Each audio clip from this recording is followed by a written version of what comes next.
Edinburgh is a city known for its beautiful architecture, with many of its buildings being easily recognised worldwide. To this close, however, is a building rarely seen, but just as extraordinary as any other in the city. This is Lady Stairs House, home of the Writers' Museum. The house was built in 1622 by Sir William Grey of Pittodrum, a successful Edinburgh city merchant. Many wealthy residents of Edinburgh around this time built their housing just off the busy main streets, which is why this building is tucked out of the way of the Royal Mile. Upon Sir William Grey's death, the building was bought by Elizabeth, Countess Dowager of Stair, giving the building, and the close it's located in, its name today. The building was restored in the late 19th century and has now been used as a museum for over 100 years. Now the building houses the Writers' Museum, celebrating the works of three prominent Scottish writers, Robert Burns, Sir Walter Scott, and Robert Louis Stevenson. So Robert Burns only spent a small part of his life in Edinburgh, about 18 months.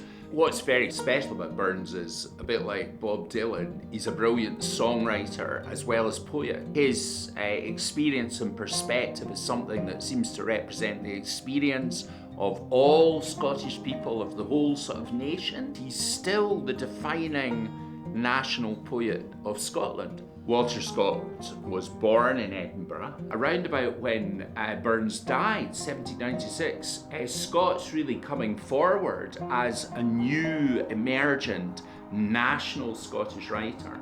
Through his poetry and his representation of characters from all walks of Scottish life, he does have a huge influence on our perception and understanding of Scotland. Robert Louis Stevenson's very interesting because he comes along really on the cusp of the modern age of modern literature. And you can see him beginning his journey really quite inspired and influenced by Scott. But right from the beginning, he's got this more psychological, focused, expressionist kind of approach. He's on a journey into the modernist age of literature. These three writers are pillars of Scottish literature, having all left a lasting impact on modern-day Scotland and the world at large. As important as a museum is to Edinburgh's heritage, the number of visitors is nowhere near as large as other city centre attractions. In 2010, over 2 million people visited Edinburgh Castle, yet only 45,000 set foot in the Writers' Museum. We have to look at the place of the Writers' Museum, the valued place of that museum, within a wider sense of the way in which Edinburgh reflects its literary connections and traditions. It's part of the citizenship, the heritage of everybody who lives here, and we have to do better to share that and engage with that. Robert Louis Stevenson once wrote, "The difficulty of literature is not to write, but to write what you mean, not to affect your reader, but to affect him precisely as you wish."